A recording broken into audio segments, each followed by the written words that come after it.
Hey guys, welcome back to college classes. आज हम करने वाले हैं नॉन फाइनेंशियल और non monetary incentive. So let's start with this topic.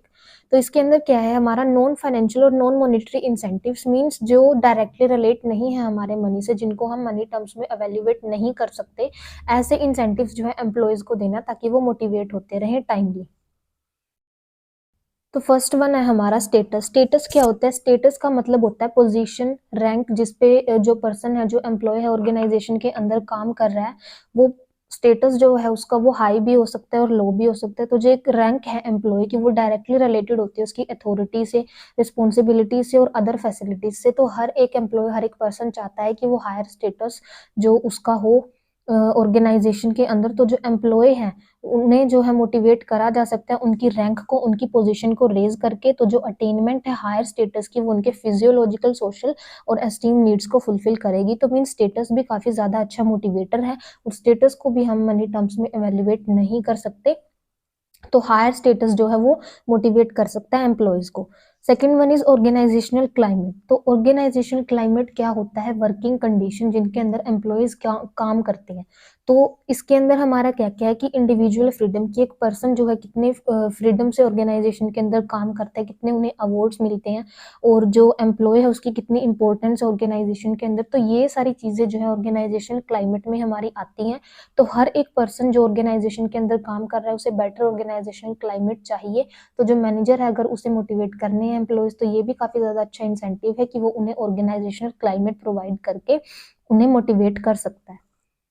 Third one है हमारा करियर एडवांसमेंट अपॉर्चुनिटी। मींस अपने करियर को एडवांस करने के लिए हमारे पास कोई मौका है, कोई अपॉर्चुनिटी हमारे पास आई है। तो हर एक एम्प्लॉय जो है वो चाहता है अपने करियर को एडवांस करना, और उसमें जो हमारा बेस्ट एग्जांपल क्या है? प्रमोशन है।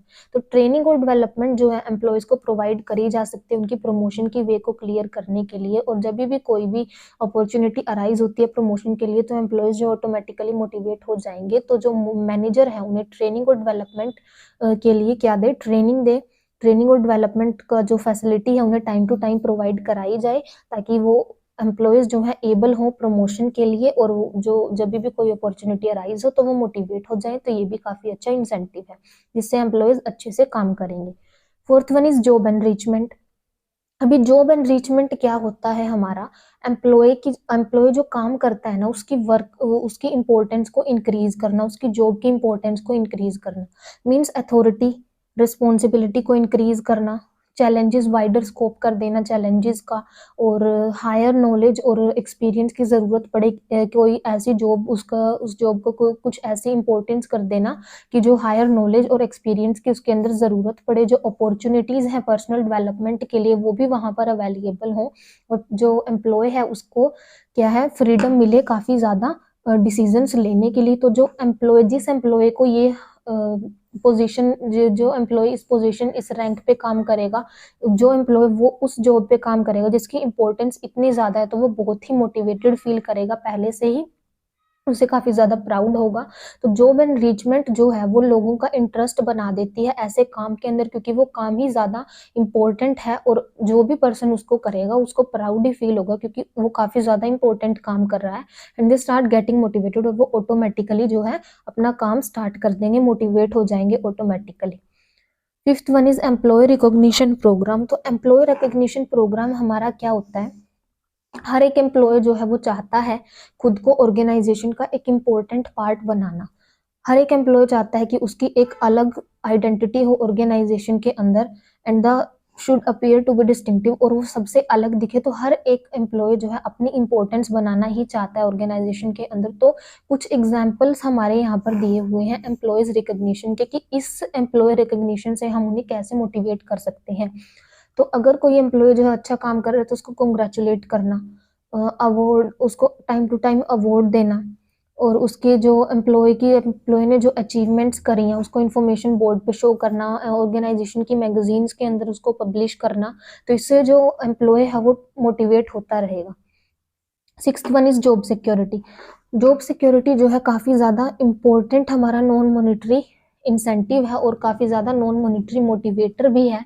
हर एक एम्प्लॉय जो भी काम कर रहा है, जो भी जॉब कर रहा है, वो जॉब, अपनी जॉब की सिक्योरिटी को लेकर वरीड रहता ही है। तो सिक्योरिटी ऑफ जॉब का मतलब क्या है? कि feeling of permanence and stability. कि जो पर्सन काम कर रहा है ऑर्गेनाइजेशन के अंदर, उसके एक के अंदर होता है फियर अपनी जॉब को लूज करने का, एक के अंदर होता है फियर परमानेंस का, फीलिंग परमानेंस की। तो फॉर एग्जाम्पल अगर एक एम्प्लॉय जो है उसके अंदर सेंस है फियर की, इनसिक्योरिटी की, तो वो अच्छे से काम नहीं कर पाएगा और वो किसी भी टाइम जॉब को क्या कर देगा, छोड़ देगा। लेकिन अगर जो एम्प्लॉय है उसको क्या है, जॉब सिक्योरिटी ऑफर करी गई है, वो बिल्कुल ही अपनी जॉब को लेकर वरीड नहीं होगा और वो सिक्योर फील करेगा, परमानेंस जो है वो फील करेगा अपनी ऑर्गेनाइजेशन के अंदर और वो जॉब को इजीली नहीं छोड़ेगा, तो he will work without any worry, वो बिना किसी चिंता के अपना काम कर पाएगा। तो कॉन्सिक्वेंटली उसकी एफिशिएंसी भी इंक्रीज होगी। और यही रीजन है कि किस चीज का रीजन है ये, कि जो पर्सन है वो परमानेंट जॉब को प्रेफर करते हैं, चाहे उसके अंदर कम सैलरी है। लोग जिसके अंदर परमानेंस नहीं है ना, चाहे उसके अंदर ज्यादा सैलरी भी हो, उसको कोई भी पर्सन जो है लेना नहीं चाहेगा, बिकॉज परमानेंस जॉब सिक्योरिटी काफी इंपॉर्टेंट फैक्टर होता है जॉब के अंदर, और कोई कोई ही ऑफर इसको करता है, तो ये काफी ज्यादा अच्छा मोटिवेटर है। 7th इज एम्प्लॉयज पार्टिसिपेशन, जो एम्प्लॉय है उसकी पार्टिसिपेशन। अभी एम्प्लॉय जो है उसको एनकरेज करा कैसे जा सकता है, कि उसको मैनेजरियल वर्क्स जो है ऑर्गेनाइजेशन के उसमें उसको पार्टिसिपेट कराया जाए। देयरफॉर तो अगर एम्प्लॉय जो है पार्टिसिपेट कर रहे हैं मैनेजरियल वर्क में, तो वो अपना पूरा कोऑपरेशन देंगे उन पॉलिसीज को सक्सेसफुल करने में और उन वर्क्स को सक्सेसफुल करने में जिनमें उनका पार्टिसिपेशन जो है और वो पूरी की पूरी अपनी हेल्प करेंगे, वो फुल्ली मोटिवेट होकर काम करेंगे उसे सक्सेस करने के लिए, उन मैनेजरियल वर्क्स को सक्सेस करने के लिए, उन पॉलिसीज को सक्सेस करने के लिए जो उनकी हेल्प उनके पार्टिसिपेशन से बनी है।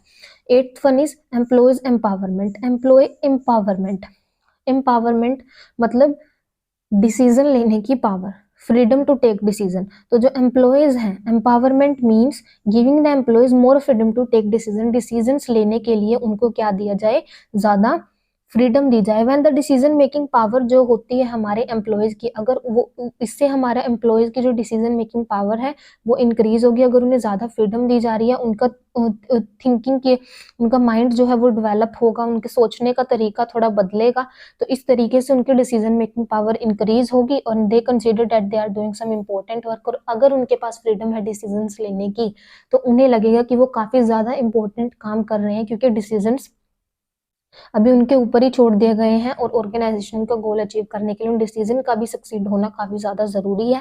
तो एम्प्लॉयज जो है सोचेंगे काफी इंपॉर्टेंट वर्क वो ऑर्गेनाइजेशन का कर रहे हैं और उनके अंदर फीलिंग जो है मोटिवेशन की आएगी। इसी के साथ हम करते हैं आज की वीडियो को and. If you like my videos please like share and subscribe.